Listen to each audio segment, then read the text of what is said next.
싣고 넘어진다. 이렇게 실제로 배울 때 넘어지는 요령부터 배웁니다. 두 번째, 부상이 잦은 머리와 다리를 들어 충격을 받지 않도록 한다. 그리고 무엇보다 중요한 것은 손목, 무릎, 엉덩이, 머리에 안전장비 착용. 이것이 부상을 줄이는 최고의 방법임을 잊지 마시라. 그렇다면 평소 뼈를 튼튼히 하려면 어떻게 해야 할까?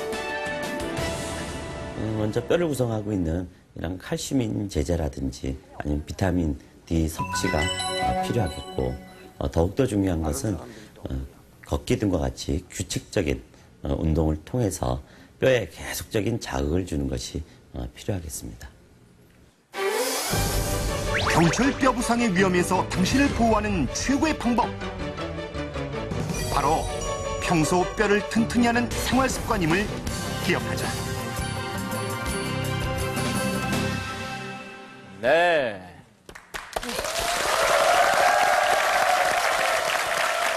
그렇습니다. 굳이 스키장을 찾지 않더라도 일상생활에서 빙판도 많이 보고 눈길도 많이 보기 때문에 이거 알아야 됩니다. 네. 자, 그래서 뼈를 건강하게 할 수 있는 생활 습관을 저희가 짚어볼 텐데요. 역시 뭐 부상을 방지하기 위해서는 뼈가 튼튼해야 돼요. 그렇죠. 그렇죠? 예. 첫 번째는 뭐를 줄이자. 튼튼한 뼈를 위해서 뭘 줄일까요? 과음을 줄이자. 아, 연말연시 과음. 연관이 있어. 일리가 자, 있네. 요즘 혹시 조금 요즘은 안 해보세요. 해봤는데, 이제 예. 자, 해야지. 앞으로. 술 줄이자. 또, 체중. 체중을 줄이자. 아, 낙상을 했을 때 아무래도 좀 덜 다치려면은 체중이. 무게감을. 근데 또 너무 말라도 사실은 뼈가 약해진다는 얘기예요. 살이 싸고 있어야 더 뼈를 안 다치는 거 아닌가? 그렇죠. 자, 일단은 술을 줄이자 말고는 아무것도 안 나왔거든요. 그렇죠. 돌아다님을 줄이고 예. 돌아다니면 줄이자. 이 넘어지는 걸 좀 줄여야죠. 철저한 예방. 그렇죠. 넘어짐을 줄이자. 저희가 질문은 튼튼한 뼈를 위해서 어떻게 할까였습니다. 확인하겠습니다. 카페인 섭취를 줄이자. 문제가 되는군요. 술이 아니라 네. 예. 카페인이네. 카페인은 뼈를 튼튼히 해주는 영양소인 칼슘이라든지 아니 철분의 섭취를 아무래도 방해를 합니다. 그리고 또 한편으로는 그 소변으로 이런 칼슘의 배설을 유발시키기 때문에 아무래도 카페인을 많이 드시게 되면 그 뼈가 약해질 수밖에 없겠습니다. 네. 자, 무엇은 필수? 뭘 할까요? 자, 이거는 말이죠. 너무 넓죠? 국영수는 필수. 걷는 거. 예. 걷는 운동에 거. 관한 거랍니다. 운동에 걷는 관한 거. 것. 그렇다면 어떤 걷는 운동? 걷는 거. 유산소. 뒤돌려 후려차기. 뒤돌려 3번 3단 후려차기. 아, 뒤돌려 3단 후려차기를 해야만. 후려차기 그럼 이런 거. 어디가 좋아질까? 어느 뼈가? 뭐죠? 골반뼈가 좋아지나요? 걷는 운동을 뭐라 하지? 그게 유산소 운동. 러닝. 유산소? 유산소 운동보단 좀 약하게. 그게 유산소야. 그래요? 좀 빠르게 먹으면서. 걷기. 예, 아니, 빠르게 천천히 걷기. 천천히 걷기. 걸으면서 가벼운 공기 운동에는 마시면서 햇볕도 좀 쬐고 뭐 이러는 운동에는 거. 이온 음료가 필요 없어요. 지난주에 또 배웠던. 예. 뭘까요, 세규 스트레칭. 씨? 예. 아, 스트레칭. 스트레칭은 필수다. 스트레칭은 필수? 글쎄요. 글쎄요. 예, 보겠습니다. 걷는 거. 근력 운동. 근력 운동이 필수였군요. 뼈를 둘러싸고 있는. 뼈에 붙어 있는 근육은 반대로 또 뼈를 자극을 해서 뼈를 튼튼하게 만들어줄 수가 있습니다. 아, 그래요? 또한 그 뼈 주위에 이렇게 근력량이 많으면 아무래도 그 부상을 예방할 수도 있겠습니다. 건강한 뼈를 위해서 칼슘과 무엇은 최고의 궁합. 요거 아까 화면을 잘 보셨으면 아시는데, 예. 칼슘과 일단 뼈에는 칼슘이 중요한 건 아시잖아요. 그죠? 그것과 이것은 최고의 궁합. 먹는 거요? 뭐요? 햇볕. 아, 햇볕. 햇볕. 아, 이게 예. 일광을 좀 해야 되는군요. 일광. 그렇죠. 그런 칼슘. 얘기. 그렇죠. 비타민 D. 비타민 D요. 맥없이 비타민 D. 비타민 D! 비타민 D.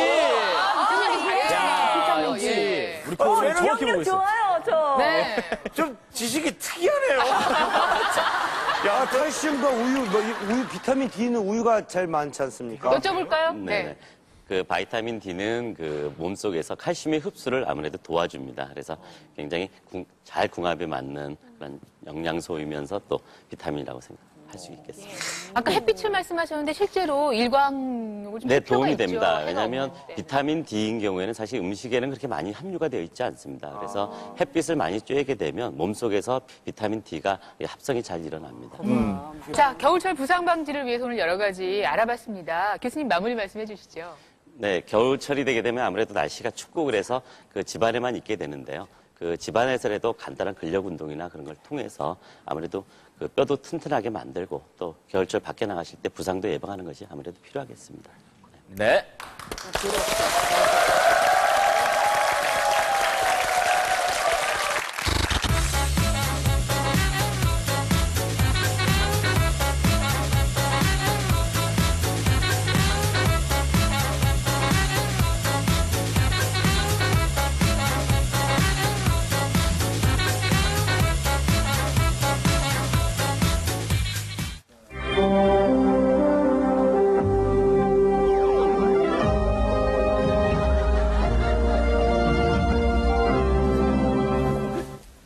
시청자 여러분 안녕하십니까. 가장 궁금한 건강 정보를 깔끔하게 정리해서 5분 동안 보내드리는 비타오븐의 전현무 앵커입니다. 뉴스 못해본 아나운서가 전해드리는 알짜배기 건강 뉴스 비타오븐 지금부터 시작합니다. 어떻게 하면 건강을 더 잘 챙길 수 있을까 고민인 분들 많으시죠? 큰 병이 되기 전에 혹은 병원에 가기 전에 집에서 체크할 수 있게 해주는 건강 체크 필수품에 대해서 저희가 긴급 취재해봤습니다. 첫 번째 필수품은 체온계입니다. 최근에 신종플루가 유행하면서 그 중요성이 더욱더 부각되고 있는데요. 체온계를 사용할 때도 꼭 알아두셔야 할 것이 있다고 합니다. 귀 체온계의 경우 귀를 살짝 잡아당긴 상태에서 측정해야 하고 겨드랑이 체온계는 겨드랑이 땀을 닦은 이후에 사용하셔야 합니다. 또한 손 체온계의 경우 깨질 염려가 있기 때문에 3세 이하 아기들에게는 사용하지 않는 것이 좋습니다. 내 몸의 온도 변화 잘 관찰하고 신속하게 대처하시기 바랍니다. 아, 나 열 있는 것 같아. 아, 나 열나.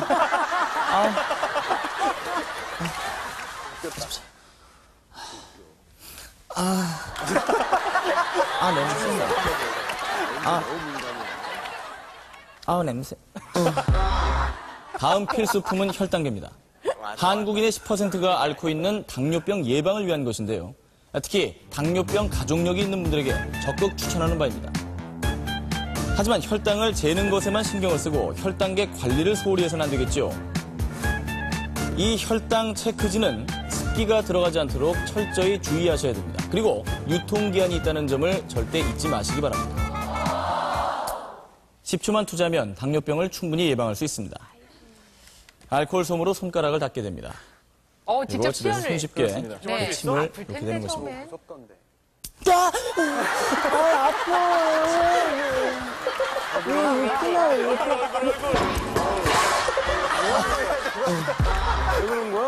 다음 필수품은 줄자입니다. 세탁소도 아닌데 왜 줄자가 필요하냐고 생각하신다면 큰 오산입니다. 바로 허리둘레로 건강을 체크할 수 있기 때문입니다.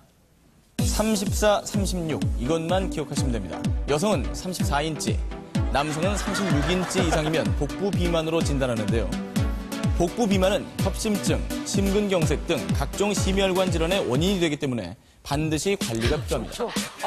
가정에서 줄자로 늘 허리둘레를 체크하고 뱃살을 쏙 빼시기 바랍니다. 줄자가 좀 모자른데.